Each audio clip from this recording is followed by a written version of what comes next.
She fell asleep in a wagon full of dust. The dust cloud rose like a specter against the bleeding horizon as Harriet Caldwell's wagon lurched over another rut in the well-worn trail, her knuckles white from gripping the reins too tightly for the past 17 miles. The year was 1876, and the promise of a new life in Colorado territory pulled her westward like an invisible thread. Even as exhaustion threatened to claim her with each passing mile, Harriet had left behind everything familiar in scent. Louis, a life that had crumbled when her father's debts claimed their family home after his passing. At 22, with nothing but a trunk of belongings and her father's pocket watch, she had answered an advertisement seeking teachers for a new settlement. The stagecoach had taken her as far as a small trading post in eastern Colorado, where she'd spent nearly all her remaining money on this second-hand wagon and a tired mare named Penny to complete her journey. 3 days on the trail alone had taught her more about survival than her entire sheltered life before. Her fair skin had reddened beneath the merciless sun, and her chestnut hair, once neatly pinned, now hung in limp strands around her face. The white cotton of her blouse was stained with sweat and dust, her navy traveling skirt frayed at the hem from catching on brush when she stopped to gather firewood. As the sun dipped lower, painting the vast prairie in gold and amber, Harriet's eyelids grew heavier. The gentle rocking of the wagon, the rhythmic plodding of Penny's hooves, and the soft whisper of the wind through the tall grass conspired against her wakefulness. Just a bit further, she murmured to herself, squinting at the darkening landscape. The map she'd been given showed a creek not far ahead, the perfect place to make camp. But fatigue was a powerful adversary, and before she could fight it off, her chin dropped to her chest, her hands loosened on the reins, and consciousness slipped away like water through splayed fingers. Flynn Blackwood had been tracking the wagon since midday, keeping his distance, watching. Not because he meant any harm, those days were long behind him, but because lone travelers in this territory often found themselves in trouble, and trouble had a way of finding Flynn, whether he sought it or not. At 30, Flynn had seen enough of the frontier's harshness to last several lifetimes. The war had taken him when he was just 16, and the decade that followed taught him that peace was something other men enjoyed. His weathered face, framed by dark hair streaked prematurely with silver at the temples, told stories of hardship that his deep blue eyes refused to share. He rode a dapple gray stallion named Ghost, a fitting companion for a man who preferred to move unseen through the world. His faded blue shirt had seen better days, as had the leather vest he wore over it. The Colt revolver on his hip was well maintained but rarely drawn these days, a remnant of a life he was trying to leave behind. Flynn had been heading to his cabin in the foothills after delivering a message to Fort Lyon when he spotted the solitary wagon. Something about the determined yet uncertain way it moved across the prairie caught his attention. Now, as the sun began its final descent, he watched with growing concern as the wagon started to veer off the trail. "Something's wrong," he muttered to Ghost, urging his mount forward. As he drew closer, he could see that the driver, a woman, he realized with surprise, had slumped forward, the reins loose in her hands. The horse continued plodding along without direction, pulling the wagon dangerously close to a steep embankment. Flynn spurred Ghost into a gallop, covering the distance quickly. He rode alongside the wagon and reached out, grabbing the mare's bridle and bringing both animals to a gentle stop just yards from the drop-off. "Madam," he called, but received no response. He secured Ghost to the back of the wagon and climbed onto the seat beside the unconscious woman. Her face was half hidden by the brim of a plain bonnet, but he could see the exhaustion etched into her features. Gently, he took the reins from her slack hands and guided the wagon toward a small copse of cottonwoods near the creek he knew lay ahead. In the growing darkness, Flynn made a quick camp, building a small fire and tending to the horses before turning his attention back to the woman. She hadn't stirred, even when he'd carefully lifted her from the wagon seat and laid her on a bedroll near the fire. He'd covered her with his coat, not wanting to rummage through her belongings for a blanket. Now, as he sat across the fire watching her steady breathing, Flynn felt something unfamiliar stir within him. Not concern, he'd felt concern for strangers before. This was different. There was a peculiar peace in this moment, in the simple act of watching over someone who needed protection. For a man who had spent years either running from his past or fighting against it, this stillness was foreign yet somehow right. "Who are you?" he whispered to the sleeping woman, not expecting an answer. "And what in God's name are you doing out here alone?" Harriet awakened to the smell of coffee and the soft crackling of a fire. For a moment, disorientation clouded her mind. She couldn't remember making camp or falling asleep. Then the events of the previous day came rushing back, but they didn't explain the fire or the worn leather coat draped over her.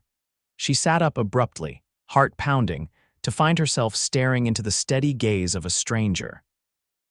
He sat on the other side of a small fire, a tin cup in his hand, watching her with an expression she couldn't quite read. "Good morning," he said, his voice low and rough, like stones tumbling down a dry riverbed. "Thought you might sleep straight through to noon." Harriet scrambled to her feet, letting the coat fall to the ground as she backed away. "Who are you?" she demanded, searching frantically for something to use as a weapon. The man didn't move from his spot. "Name's Flynn Blackwood. Found you yesterday evening, passed out in your wagon heading straight for Widow's Drop. Figured you'd prefer waking up sore on solid ground to not waking up at all." "Widow's Drop," Harriet repeated, confusion momentarily overriding her fear. Flynn nodded toward the east. "Ravine about a quarter-mile back, steep enough that neither you nor your horse would have survived the fall." He poured coffee into a second cup and held it out to her. "You're safe, madam. I don't mean you any harm." Harriet hesitated, studying him. He was tall and lean, with the hardened look of a man who'd spent most of his life outdoors. But there was something in his eyes, a weariness perhaps, but not cruelty, that made her take a tentative step forward. "I'm Harriet Caldwell," she said, accepting the coffee but remaining standing. "I'm traveling to Pine Creek. I'm to be the schoolteacher there." Flynn's eyebrows rose slightly. "Pine Creek's still 3 days' ride from here, assuming good weather and no trouble." He glanced at her wagon. "You planning on making that journey alone?" "I don't have much choice," Harriet replied, lifting her chin slightly. "I paid for passage as far as Benton's trading post, but they told me no stagecoaches go to Pine Creek this time of year. I used what money I had left to buy the wagon and penny." Flynn said nothing for a moment, sipping his coffee and regarding her thoughtfully. Finally, he stood, moving slowly as if not to startle her. "You should eat something.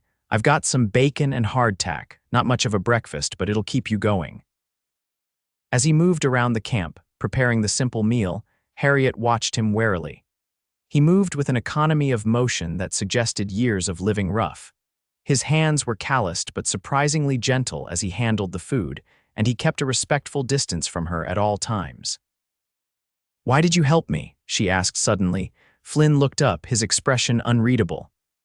"Would you rather I hadn't?" "No, of course not. I'm grateful," Harriet said quickly.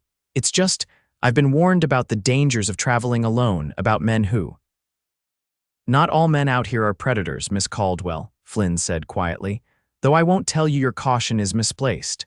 He handed her a plate with several strips of bacon and a piece of hardtack. "Eat. We should get moving soon if you want to make decent progress today." "We?" Harriet asked, surprised. Flynn shrugged, turning away to pack up his few belongings.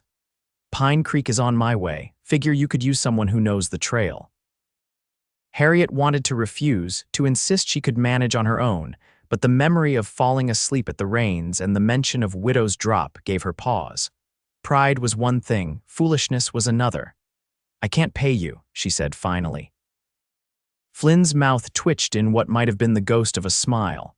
"Wasn't asking for payment." After breakfast, they broke camp efficiently.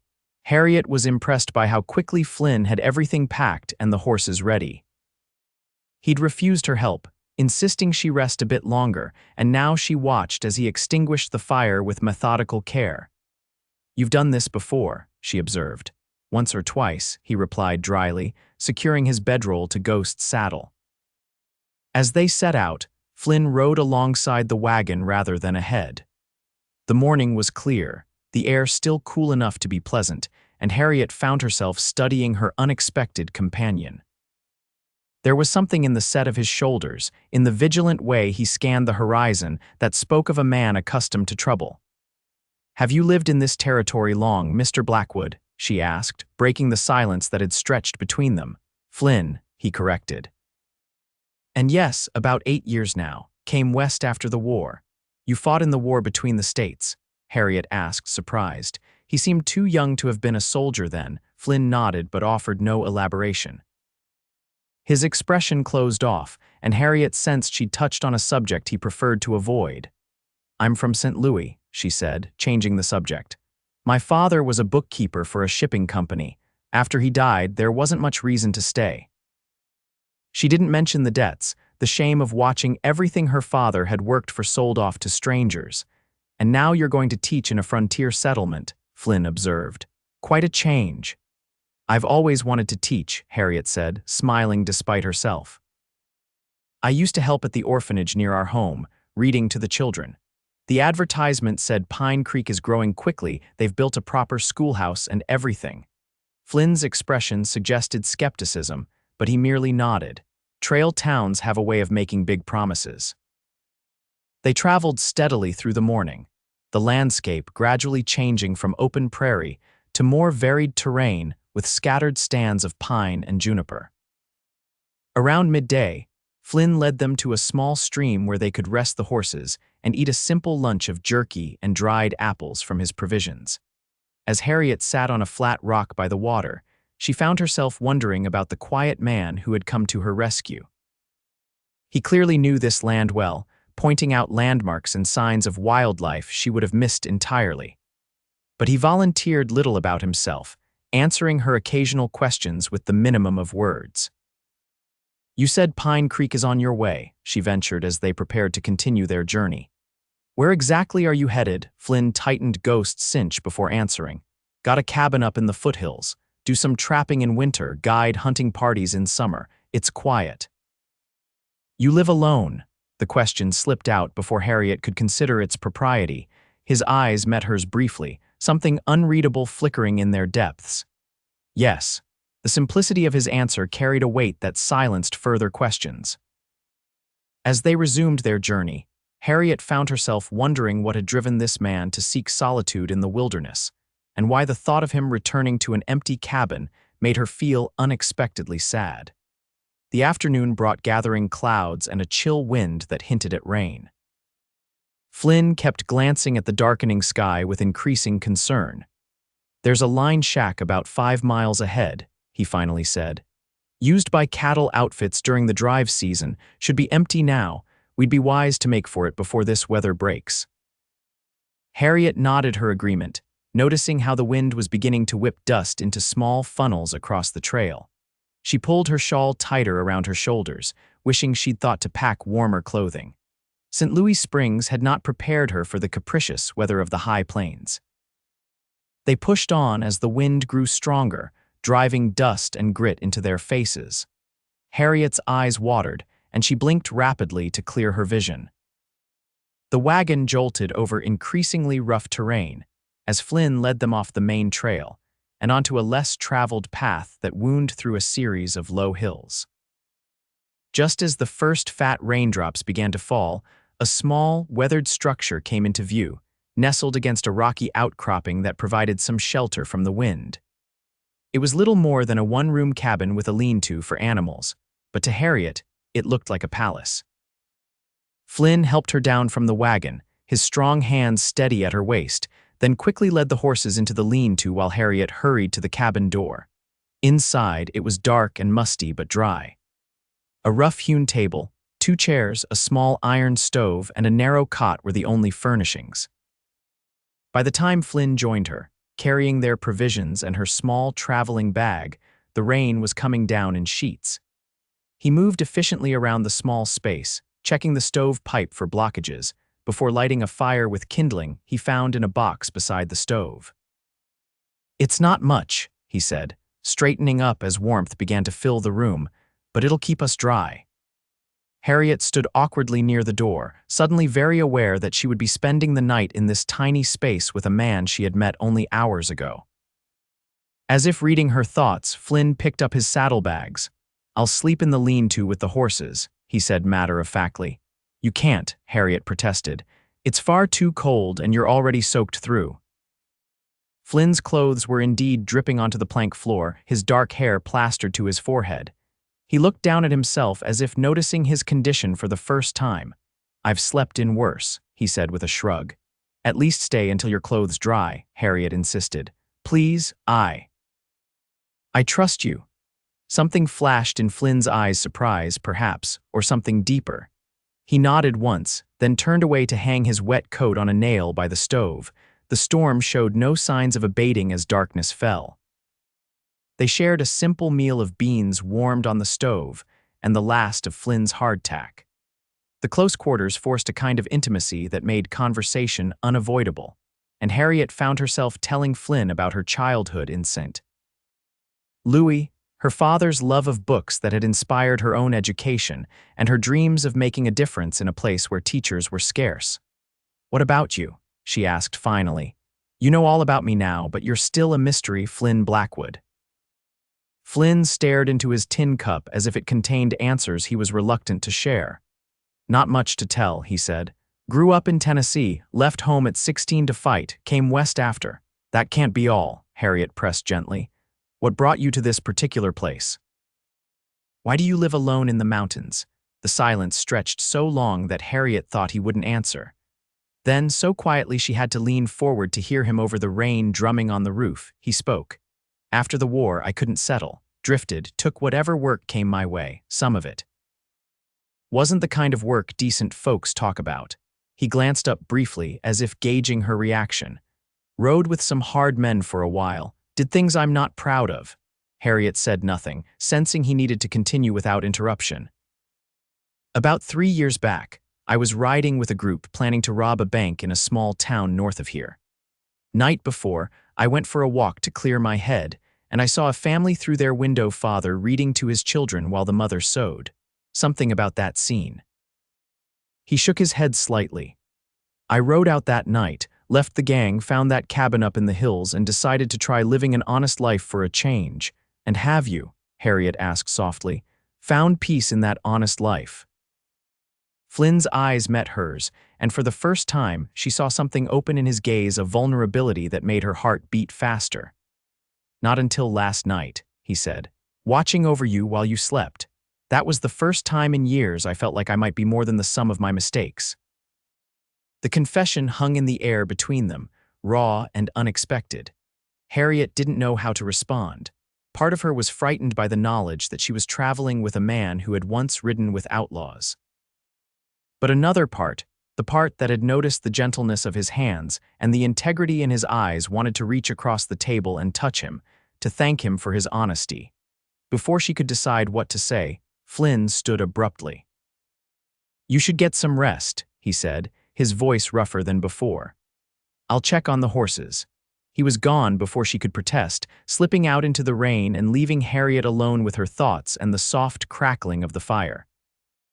The storm continued through the night, wind howling around the small cabin like a living thing. Despite her exhaustion, Harriet found sleep elusive. She lay on the narrow cot, listening to the rain and thinking about the man who had probably saved her life, twice now, once at Widow's Drop and again, by bringing her to shelter before the full fury of the storm hit. Flynn had returned from the lean-to after about an hour, soaked once more and refusing to meet her eyes. He had spread his bedroll as far from the cot as the small room allowed and turned his back to her without another word. Now, in the dim light from the banked fire, she could see the outline of his shoulders rising and falling with steady breaths. What kind of man confesses his darkest secrets to a woman he barely knows, then retreats as if burned by his own honesty? Harriet wondered. And what kind of woman finds herself drawn to such a man after knowing him for less than a day? She must have dozed off eventually, because the next thing she knew, gray morning light was filtering through the cabin's single small window. The storm had passed, leaving behind a hushed, cleansed world. Flynn was already up, stoking the fire and setting a pot of coffee to boil. "Morning," he said when he noticed her watching him. His voice was neutral, his expression guarded once more, as if last night's moment of openness had never happened. "Good morning," Harriet replied, sitting up and quickly smoothing her hair. She was acutely aware of how disheveled she must look after sleeping in her clothes. "How are the horses?" "Fine, lean-to kept them dry enough." Flynn poured coffee into a cup and brought it to her. "Storm's passed, but the trail will be muddy, might slow us down some." His hand brushed hers as she took the cup, and Harriet felt a small jolt at the contact. Flynn must have felt it too, because he withdrew quickly, turning away to gather his things. "I'll get the wagon ready," he said, heading for the door without looking back. Outside, the world was transformed. The rain had turned the dusty landscape into a palette of vibrant colors, the greens of sage and grass more intense, the red-brown earth richer. The air smelled fresh and clean, carrying the scent of wet sage and juniper. As Harriet helped Flynn load their few belongings into the wagon, she noticed he was being careful to maintain his distance, both physically and conversationally. His responses to her questions about the day's journey were brief and impersonal. The connection she had felt forming between them seemed to have been washed away by the storm. They set out under clearing skies, the wagon wheels occasionally bogging down in muddy patches that required Flynn to lead Penny carefully around the worst spots. By midday, the sun had dried the trail considerably, and they were making good progress. They stopped to rest near a small pond where a family of ducks paddled serenely across the surface. Harriet sat on a fallen log, watching Flynn as he refilled their water canteens. His movements were efficient and precise, his awareness of his surroundings constant. She wondered if that vigilance was a remnant of his outlaw days or something he had learned during the war. "Flynn," she said suddenly, "about what you told me last night, forget it." He cut her off, not looking at her. "Shouldn't have burdened you with that." "It wasn't a burden," Harriet insisted. "I'm glad you told me. I'd rather know the truth about the man I'm traveling with than wonder." Flynn finally turned to face her, his expression a mixture of wariness and something that might have been hope. "And does knowing make you wish you'd taken your chances alone?" Harriet considered the question seriously. "No," she said finally. "It makes me glad I fell asleep in that wagon and you were the one who found me." Something in Flynn's posture relaxed slightly, though his eyes remained cautious. "We should keep moving if we want to reach Cottonwood Creek by nightfall," he said, but his voice had lost some of its earlier stiffness. As they continued their journey, the silence between them gradually became more comfortable. Flynn began pointing out features of the landscape again, explaining how to read the weather from cloud patterns, and naming the various plants they passed. Harriet found herself fascinated by his knowledge of this wild country and the quiet confidence with which he moved through it. By late afternoon, they came to a ridge overlooking a broad valley. In the distance, Harriet could make out the silver ribbon of a creek winding through stands of cottonwood trees, their new spring leaves shimmering in the sunlight. "Cottonwood Creek," Flynn confirmed, following her gaze. "Good place to camp. Water's clean, and those trees will give some shelter if the wind picks up." They made their way down to the creek as the sun began its descent toward the western horizon. The spot Flynn chose for their camp was in a small clearing surrounded by cottonwoods, close enough to the water to be convenient but high enough to be safe if the creek rose unexpectedly. As they set up camp together, Harriet noticed a change in Flynn. He no longer seemed determined to keep his distance, instead working alongside her with an easy companionship that felt natural. When their hands accidentally touched as they both reached for the same pot, he didn't pull away immediately but let the contact linger for just a moment, his eyes meeting hers with a warmth that hadn't been there before. After a simple supper of rabbit that Flynn had managed to shoot along the trail, they sat by the fire as darkness gathered around them. The night was clear, stars appearing one by one in the deepening blue of the sky. Somewhere in the distance, a coyote called, its lonely cry echoing across the valley. "We should reach Pine Creek by tomorrow afternoon," Flynn said, breaking the comfortable silence that had settled between them, Harriet felt an unexpected pang at his words. The journey that had seemed so daunting when she set out alone now felt too short. In just 2 days, this quiet, complicated man had become important to her in ways she couldn't fully explain, even to herself. "What will you do after you've delivered me safely to Pine Creek?" she asked, trying to keep her voice light. Flynn poked at the fire with a stick, sending sparks spiraling upward. "Head home, I suppose. Got some traps to check, repairs to make before summer." "All alone in your cabin in the hills," Harriet said softly. Flynn looked up at her, the firelight casting his face in shifting patterns of light and shadow. "It's what I'm used to." "Is it what you want?" The question slipped out before Harriet could stop it. For a long moment, Flynn was silent, his eyes never leaving hers. "I used to think so," he finally said. "Now I'm not so sure." The admission hung between them, filled with possibilities neither of them was ready to name. Harriet's heart beat faster as Flynn set aside his stick and moved to sit beside her on the fallen log she'd been using as a seat. "Harriet," he began, then hesitated as if unsure how to continue. "Yes," she prompted when he remained silent. Instead of speaking, Flynn slowly reached out and took her hand in his. His touch was gentle, almost reverent, his calloused fingers wrapping around hers with a tenderness that made her breath catch. "I haven't felt much of anything in a long time," he said quietly. "Easier that way, safer.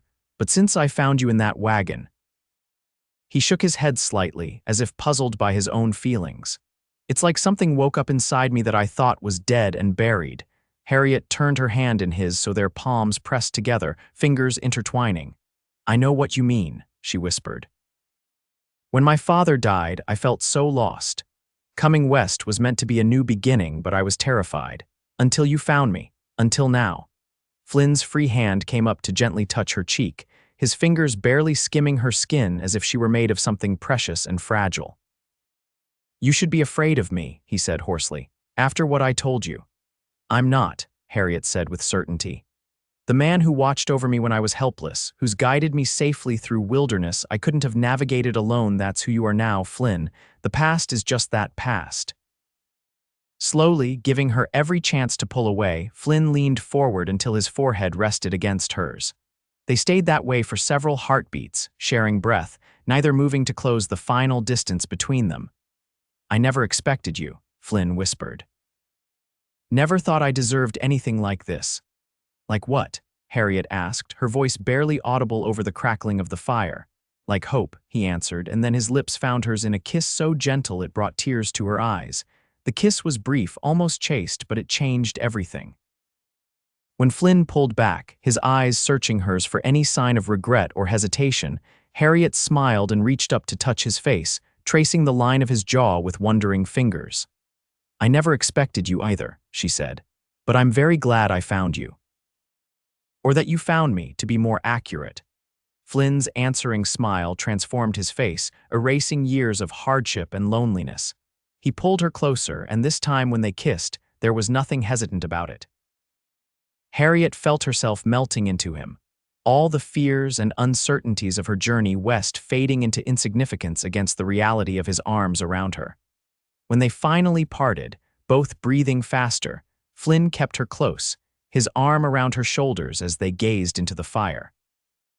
The night had deepened around them, the stars now thick overhead in a black velvet sky. The coyotes called to each other from the hills, their voices no longer seeming lonely, but rather like a wild chorus celebrating something ancient and true. "What happens tomorrow?" Harriet asked after a while, not wanting to break the spell of the moment but needing to know. Flynn was quiet for so long that she thought he might not answer. Then he turned to look at her, his expression serious but no longer guarded. "That depends on you," he said. "I'll take you to Pine Creek as promised. You can start your new life there as the schoolteacher. It's a good town, growing like they told you. You do well there." "And you?" Harriet prompted when he paused.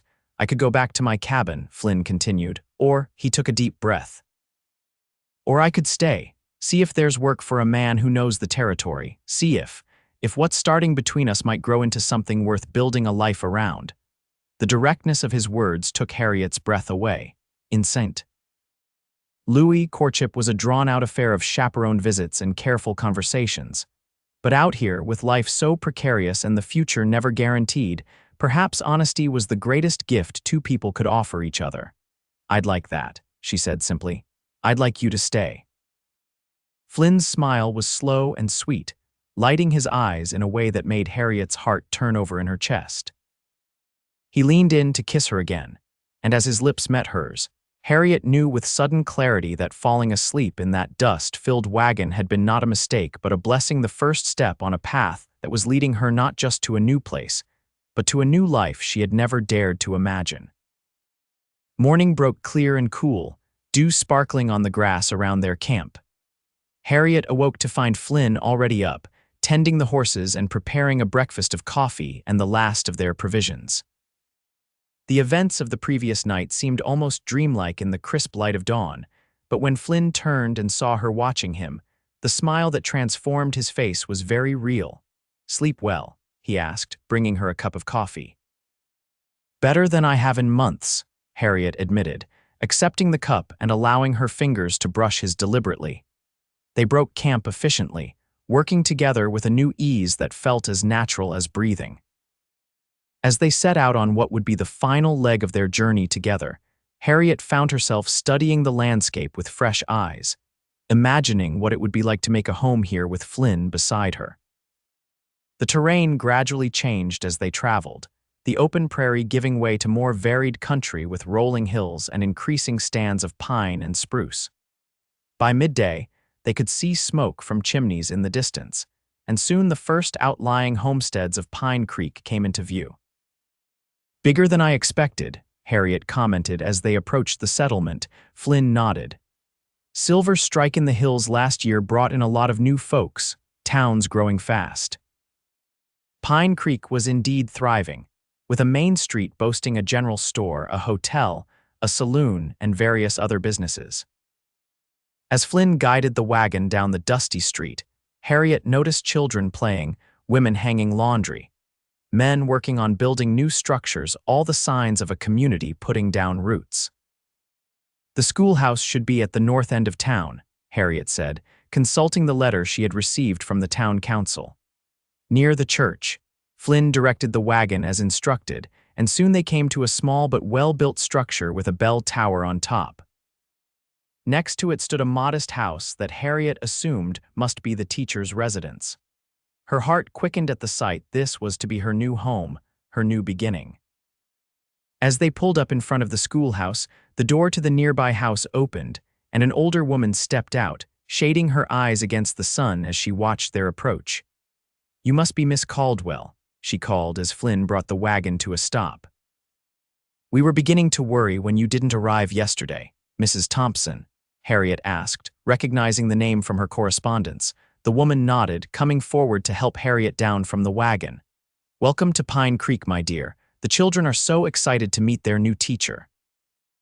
Mrs. Thompson, the wife of one of the town councilmen, Harriet recalled, looked curiously at Flynn, who had dismounted and was standing quietly beside Ghost. "This is Flynn Blackwood," Harriet introduced him. "He assisted me on the journey from Benton's trading post. Did he now, Mrs.?" Thompson's expression was knowing as her gaze moved between them. "Well, Mr. Blackwood, the town of Pine Creek thanks you for delivering our teacher safely." Flynn nodded politely. "Madam, you must both be exhausted," Mrs. Thompson continued. "I've prepared the teacher's house for you, Miss Caldwell, and Mr. Blackwood. I'm sure the hotel can provide you with a room if you're planning to stay in town." The moment of decision had arrived sooner than Harriet had expected. She looked at Flynn, unsure what to say or do.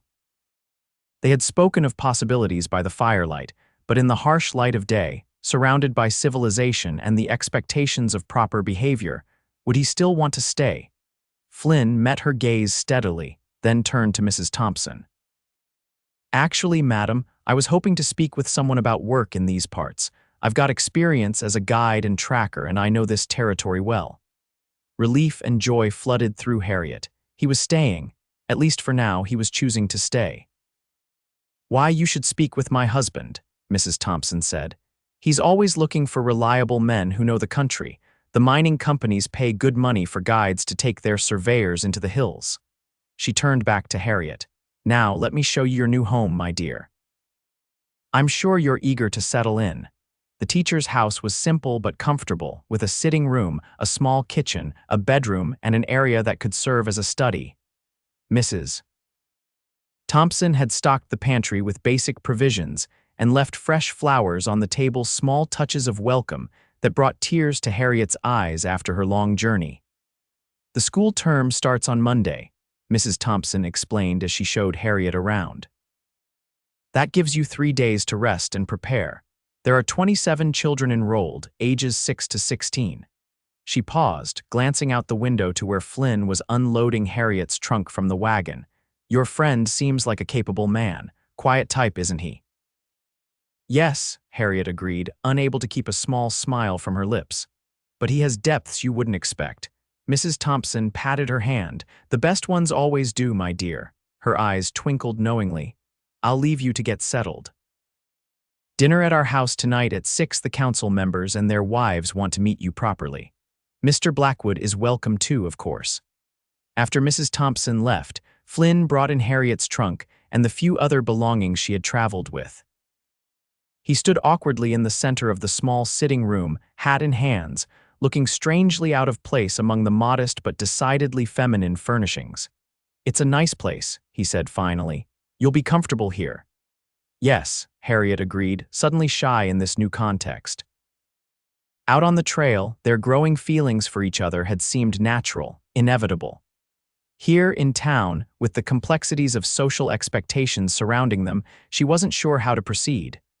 "Mrs. Thompson says her husband might have work for you," she ventured. Flynn nodded. "I'll speak with him. Guiding survey parties is honest work and it would keep me close."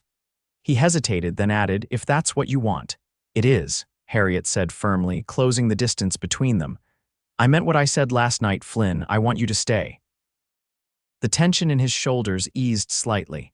"It won't be easy. People will talk." "A former outlaw courting the schoolteacher," former being the operative word, Harriet interrupted. "And I don't care what people say. I care about what's true. What's true is that I've never met anyone like you, and I'm not willing to let you ride back into those hills alone just because some people might disapprove."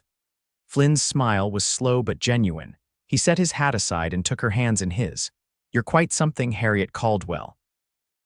"So I've been told," she replied with a smile of her own. "Now, we're expected for dinner at the Thompsons at 6. That gives you plenty of time to find a room at the hotel and make yourself presentable." Flynn raised an eyebrow. "Are you saying I need a bath, Miss Caldwell?" Harriet laughed, the sound bright in the quiet house. "I'm saying we both do, Mr. Blackwood. 3 days on the trail has left us somewhat less than fresh." He chuckled, then grew serious again. "You're sure about this, about me staying, about us, whatever this is becoming?" Harriet reached up to touch his face, tracing the line of his jaw as she had by the firelight. "I've never been more sure of anything," she said softly. Flynn's answer was to pull her gently into his arms and kiss her, a kiss that held promise and possibility, and a future neither of them could fully envision, but both were eager to discover. The dinner at the Thompsons that evening was Harriet's introduction to Pine Creek society. The town council members and their wives were eager to welcome the new schoolteacher, plying her with questions about her background, her training, and her plans for the school. Flynn, freshly bathed and wearing his cleanest shirt, sat quietly beside her, speaking only when directly addressed but watching everything with observant eyes. Mr. Thompson, a burly man with a booming voice and friendly manner, took an immediate liking to Flynn. "Mrs. Thompson tells me you know this territory well," he said as they enjoyed apple pie for dessert. "Well enough," Flynn replied modestly. "Spent most of the last 8 years exploring these parts. We've got 3 survey parties heading out next month," Thompson continued. "Mining companies looking for new claims. They pay good money for reliable guides." "I'd be interested," Flynn said. "Been thinking about settling in these parts." Thompson's bushy eyebrows rose slightly as his gaze moved between Flynn and Harriet. "Have you now?" "Well, Pine Creek's always in need of good men who know how to handle themselves in the wild." By the end of the evening, Flynn had secured a position guiding one of the survey parties, set to depart in 3 weeks' time.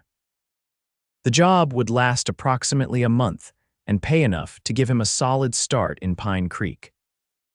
As they walked back to Harriet's house under a star-filled sky, Flynn seemed more relaxed than she had yet seen him, as if having a purpose and a place to belong was easing some deep-seated restlessness in his soul.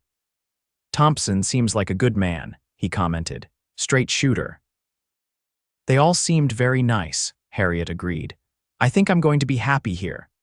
They stopped at her front door, the yellow light from the oil lamp she had left burning in the window casting a warm glow on their faces. Flynn took her hands in his expression earnest in the soft light. "I want to do this right, Harriet," he said quietly. "I know things happen fast out here, but you deserve proper courtship, not rush into anything with a man like me." Harriet smiled up at him, touched by his concern. "I appreciate that, Flynn, but don't make me wait too long." She rose on tiptoes to press a quick kiss to his lips. "Good night." "Good night," he replied, his voice rough with emotion. "I'll call on you tomorrow if that's all right." "I'll be expecting you," Harriet said, slipping inside and closing the door softly behind her. Through the window, she watched him walk away toward the hotel, his tall figure silhouetted against the night sky. Her heart felt full to bursting with possibilities she had never dared to dream of when she'd set out from St. Louis just weeks ago. The following days fell into a pleasant rhythm. Harriet spent her mornings preparing for the start of school, reviewing the books and materials that had been left for her, and arranging her classroom. In the afternoons, Flynn would come to call, sometimes bringing small gifts, a bouquet of wildflowers, a book he had found at the general store, once a beautiful piece of quartz crystal he had picked up in the hills. They would walk together through the town and its surroundings, getting to know both the place and each other better. Flynn was still reticent about his past, but he began to share small memories of his childhood in Tennessee, adventures he had had exploring the frontier, even some of the darker times that had shaped him. In turn, Harriet told him about her dreams for the school, her hopes of making a difference in her students' lives, and her own childhood memories of a father who had encouraged her love of learning despite the limited opportunities available to women. The people of Pine Creek quickly grew accustomed to seeing them together. There were raised eyebrows and whispers at first, the new schoolteacher and the rough-looking stranger who had arrived with her, but as Flynn's quiet competence and respectful manner became evident, the whispers faded. On the Sunday before school was to begin, Flynn took Harriet on a picnic to a spot he had discovered not far from town, a small meadow beside a clear stream, with views of the distant mountains. As they sat on a blanket among spring wildflowers, sharing a simple meal of bread, cheese, and early strawberries, Harriet realized she had never felt so content. "Penny for your thoughts," Flynn said. Noticing her contemplative expression, Harriet smiled. "I was just thinking how differently things might have turned out if I hadn't fallen asleep in that wagon. You'd probably have ended up at the bottom of Widow's Drop," Flynn said dryly, but his eyes were tender as they rested on her face. "A sobering thought," Harriet agreed. "But even if I had somehow avoided that particular disaster, I would have missed meeting you, and that would have been the greater tragedy." Flynn reached out to tuck a strand of hair behind her ear, his fingers lingering against her cheek. "I've been thinking about that too. About how many small choices and chances brought us to that exact moment. If I'd taken a different trail that day, if you'd left the trading post an hour earlier or later. It almost makes one believe in fate," Harriet mused, "or providence," Flynn suggested. "My mother always said God works in mysterious ways, never put much stock in that myself, but lately." He shook his head slightly. "Lately I've been wondering if she might have been right." Harriet leaned into his touch. "Whatever brought us together, I'm grateful for it." "As am I," Flynn said softly. Then, with a sudden decisiveness, he reached into his pocket and pulled out a small object. "I have something for you." He held out his hand, and in his palm lay a simple ring fashioned from silver with a small piece of polished turquoise set into the band. "I know it's fast," he said, his voice steady despite the uncertainty in his eyes. "Too fast by proper standards, and I'm not asking for promises right now, but I wanted you to have this as a token of my intentions. I had it made at the silversmith's in town." Harriet stared at the ring, her heart pounding so hard she was sure Flynn must hear it. Your intentions, she echoed, needing to hear him say it. Flynn took a deep breath. My intention to court you properly, Harriet Caldwell. To prove to you and everyone else in this town that I can be a man worthy of you. And if in time you come to believe that too, then my intention to ask you to be my wife. Tears sprang to Harriet's eyes, blurring her vision. Oh, Flynn. You don't have to wear it, he said quickly, misinterpreting her tears. I understand if it's too soon, or if you're not sure, give me the ring, Flynn Blackwood, Harriet interrupted, holding out her trembling hand. Relief washed over his face as he carefully slid the ring onto her finger. It fit perfectly, the silver band gleaming against her skin, the turquoise catching the sunlight. It's beautiful, she whispered. And yes, it is fast, but out here life is fast and often short. I've learned that much already. I don't want to waste time pretending I don't know my own heart. Flynn's hands cradled hers, his thumbs brushing over the ring. And what does your heart tell you? That I was lost until I found you, Harriet said simply. Or until you found me, to be precise. Flynn's smile was like sunrise breaking over the mountains. He drew her into his arms, and as his lips met hers, Harriet knew with absolute certainty that all the hardships of her journey had been leading her to this moment, this man, this new beginning. The following weeks passed in a blur of activity and emotion. Harriet threw herself into her teaching, quickly coming to love her students and the challenges of frontier education.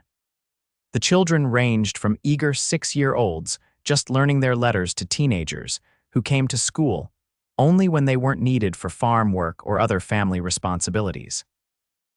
With limited materials and students of widely varying abilities, Harriet had to be creative and adaptable, but she found the work deeply rewarding.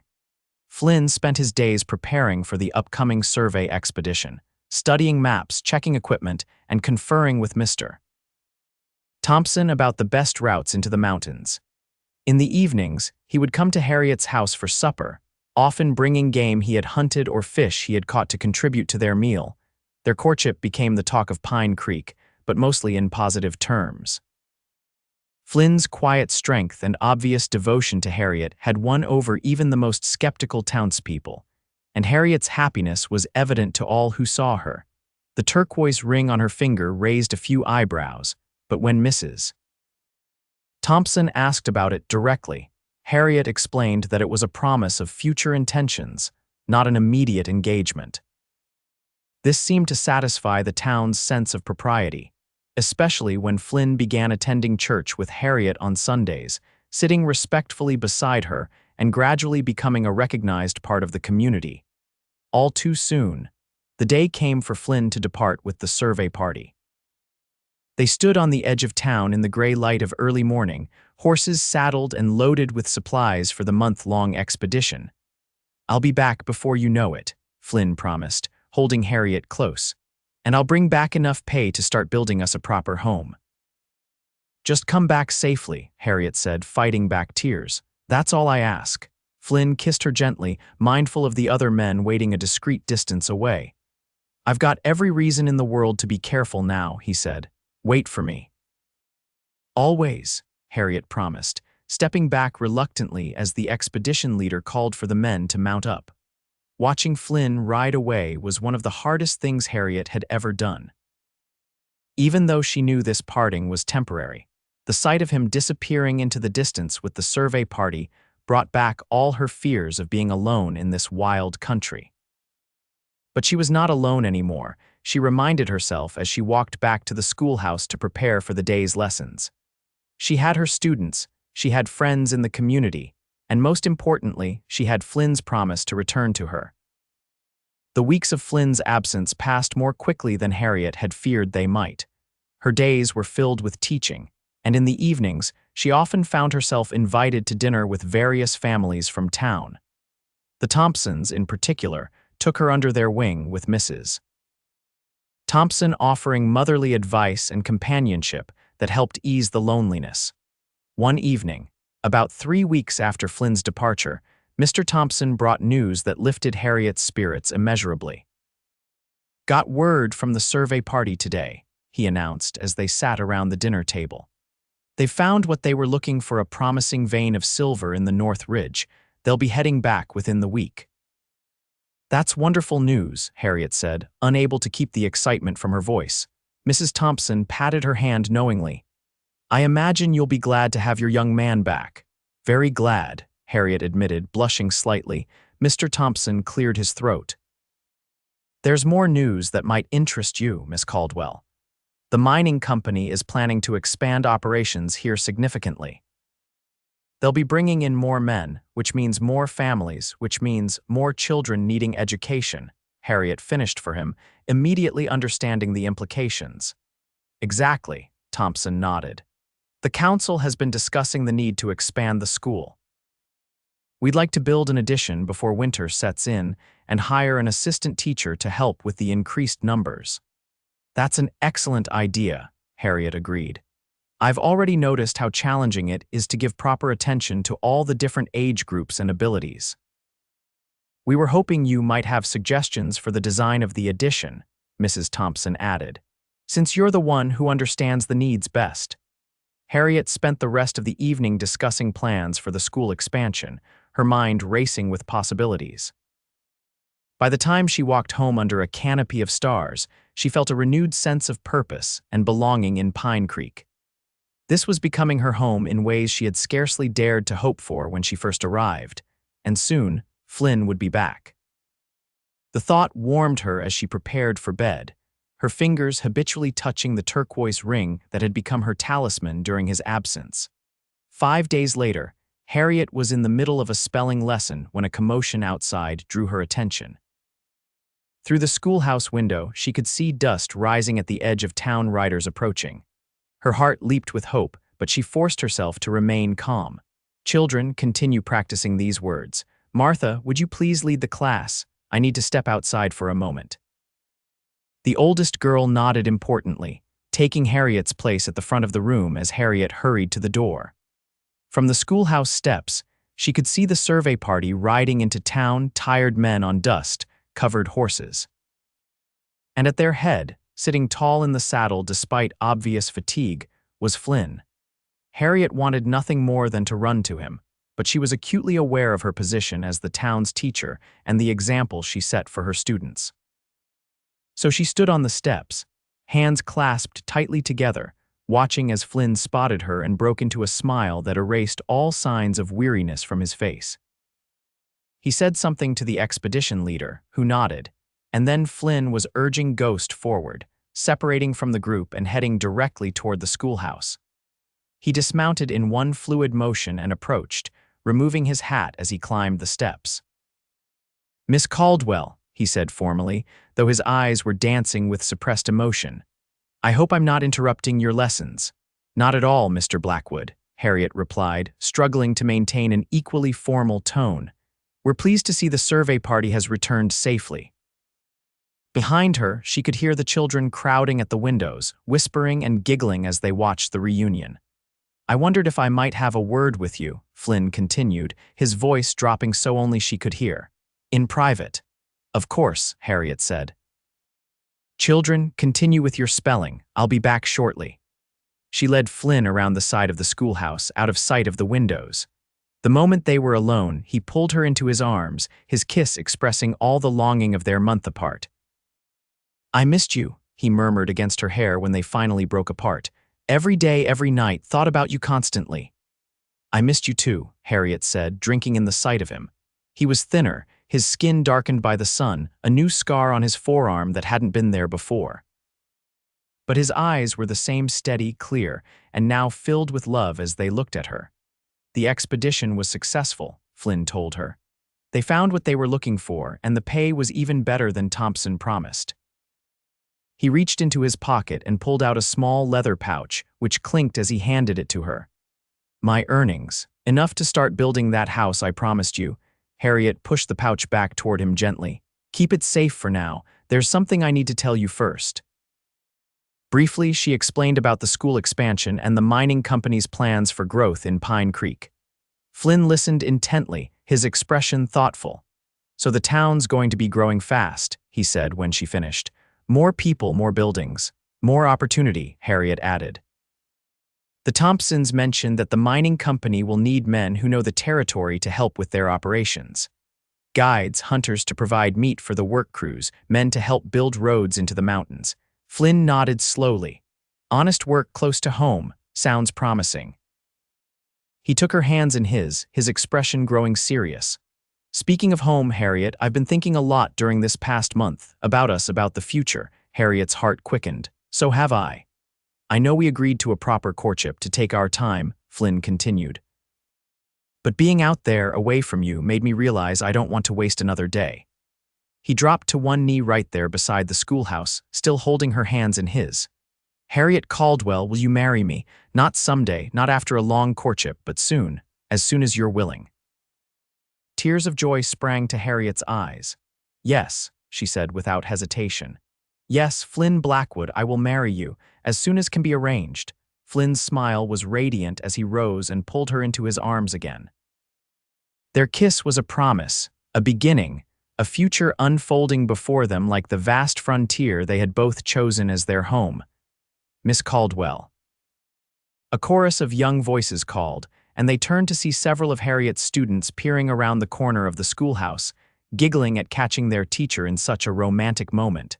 Harriet blushed, but didn't pull away from Flynn. Yes, children, is Mr. Blackwood going to be our new teacher too? Asked one of the younger boys. Flynn chuckled. No, son, I don't have the learning for that, but I might be able to teach you a thing or two about tracking and hunting someday if your parents and Miss Caldwell approve. This prospect was met with enthusiastic approval from the boys, while the girls whispered among themselves, clearly more interested in the romantic aspect of what they had witnessed. Back to your spelling now, Harriet instructed, trying to sound stern despite her glowing happiness. I'll be right in. As the children reluctantly returned to the schoolhouse, Flynn gave Harriet one more quick kiss.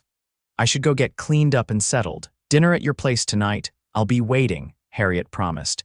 News of their engagement spread through Pine Creek like wildfire. By the time Harriet dismissed her class that afternoon, it seemed everyone in town knew that the schoolteacher and the former scout were to be married. She received congratulations from parents coming to collect their children, from shopkeepers as she purchased supplies for dinner, and from Mrs. Thompson, who appeared at her door with a bouquet of garden flowers and offers to help with wedding preparations. We're thinking of a simple ceremony, Harriet explained as she arranged the flowers in a vase. Neither of us wants to wait very long. Love finds its own timeline, especially out here, Mrs. Thompson said with a knowing smile. My Henry and I were married just 6 weeks after we met, and that was 30 years ago. When Flynn arrived for dinner that evening, freshly bathed and wearing a new shirt he must have purchased after returning to town, Harriet was struck anew by how handsome he was. Not in the polished way of the young men she had known in St. Louis, but in a rugged, authentic way that spoke of strength and integrity. Over a simple meal of roast chicken and vegetables, they began to plan their future together. Thompson says the mining company is looking to buy land for their operations, Flynn told her. There's a parcel at the edge of town, with a good view of the mountains and close enough to the school for you to walk easily. I thought we might look at it tomorrow. That sounds perfect, Harriet agreed. And what about the wedding? I was thinking perhaps 2 weeks from now. That would give us time to make the necessary arrangements without having to wait too long. Flynn reached across the table to take her hand. 2 weeks sounds about right, just long enough for me to build us at least part of a house to come home to. You don't have to do that, Harriet protested. We could live here until the house is finished. Flynn shook his head. I want to give you a proper home, Harriet, even if it's just a couple of rooms to start with. I've already talked to some of the men who have offered to help. With enough hands, we can get the basics up quickly. True to his word, Flynn purchased the land the very next day, and work on their home began immediately. Men from town volunteered their labor, many grateful for Flynn's safe guidance of the survey party that promised prosperity for Pine Creek. Women organized a quilting bee to create bedding for the newlyweds, and the minister announced the upcoming wedding from the pulpit on Sunday, to the delight of the congregation. In the midst of these preparations, Harriet continued teaching, now with renewed energy and purpose. She worked with Mr. Thompson and the town council on plans for the school expansion. knowing that she was helping to build not just her own future, but that of the entire community. The 2 weeks passed in a blur of activity and anticipation. True to his promise, Flynn and his volunteer crew managed to complete a small but solid 2-room cabin on their land, with plans for expansion already drawn up for when time and resources allowed. On the evening before their wedding, Flynn took Harriet to see the finished house at sunset.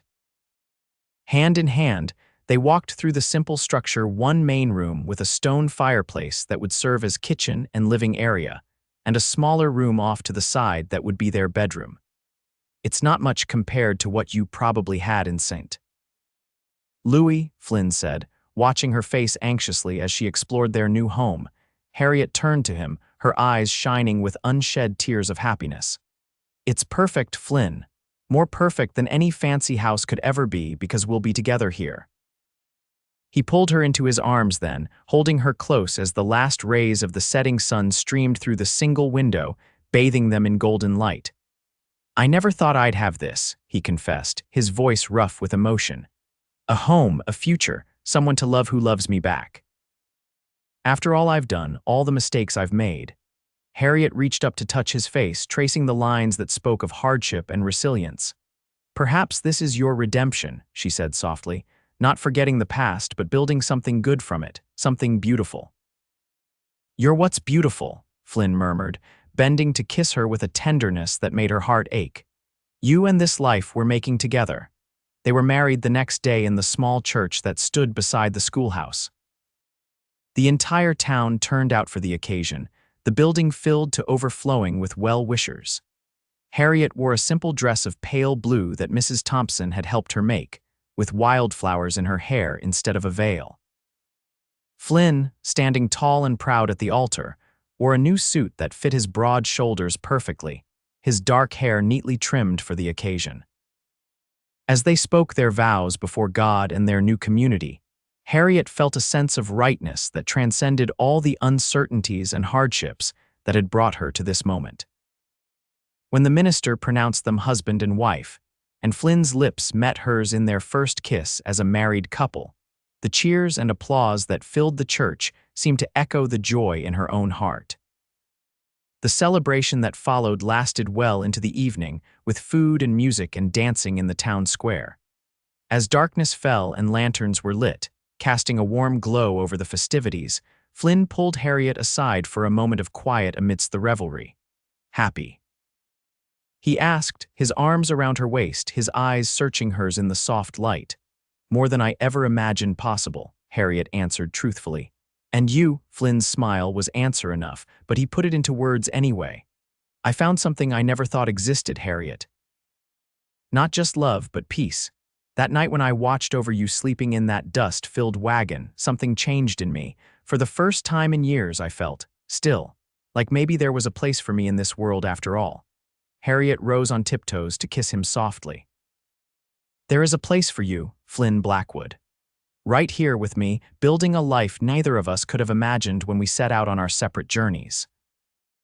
Later that night, as they walked hand in hand to their new home under a canopy of stars, Harriet thought about the strange and wonderful path that had led her here. From the loss of her father and home in St. Louis to the dusty wagon where exhaustion had claimed her, to this moment of perfect happiness with the man beside her, it was a journey she would not have chosen, but one she now treasured with all her heart.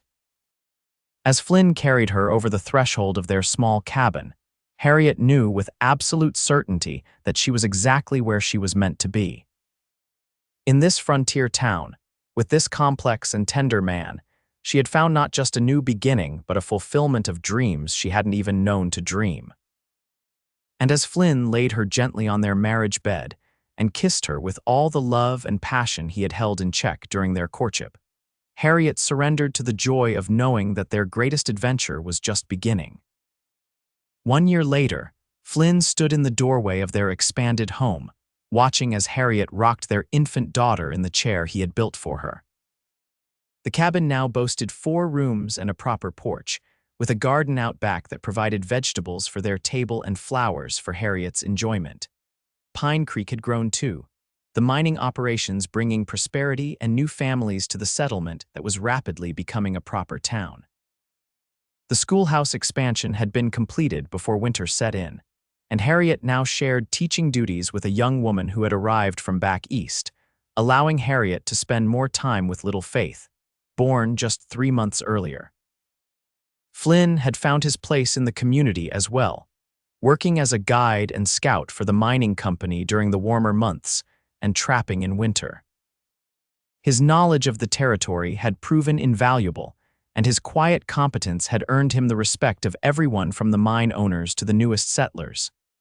"She's finally asleep," Harriet whispered, carefully rising from the rocking chair with Faith cradled against her shoulder. Together, they tucked their daughter into the cradle Flynn had crafted from pine, their hands meeting over her tiny sleeping form. "She looks like you," Flynn said softly, brushing a finger over the baby's downy cheek. "Same determined little chin," Harriet smiled, "but she has your eyes. And your patience, thank goodness. Mrs. Thompson says she's the most even-tempered baby she's ever seen." They moved quietly to the porch, leaving the door ajar so they could hear if Faith awakened. The summer evening was peaceful, the distant mountains bathed in the golden light of the setting sun. From town came the faint sounds of activity, the mine's shift change, children playing, life continuing its steady rhythm. Flynn slipped his arm around Harriet's waist as they stood together, watching the sunset. "Are you happy, Mrs. Blackwood?" he asked, echoing the question he had asked on their wedding day. Harriet leaned her head against his shoulder, breathing in the familiar scent of him, pine and leather, and something uniquely Flynn. "Completely," she answered truthfully. "Are you?" Flynn was quiet for a moment, his gaze traveling from the mountains to the town to their home and garden, and finally coming to rest on her face. "You know, before I found you, I thought peace was something that came from being alone, from leaving behind all the noise and complications of life among other people. I sought it in solitude, in the wilderness." He shook his head slightly, a smile touching his lips. "But real peace, I've learned, isn't about escape or isolation. It's this: a home, a family, a place where you belong and are loved for exactly who you are, past and all." Harriet reached up to touch his face, feeling the strength and warmth of him beneath her fingertips. "I'm glad you found that peace, my love, and I'm grateful every day that you found me." "Best thing I ever did," Flynn murmured, bending to kiss her softly. "Finding you asleep in that wagon full of dust." As the stars began to appear in the darkening sky, they stood together on the porch of the home they had built, listening to the gentle breathing of their child, surrounded by the life they had created from 2 separate journeys that had, against all odds, converged into one shared path. And in that moment, both Harriet and Flynn knew with absolute certainty that this love, this family, this life together was the greatest adventure either of them would ever know.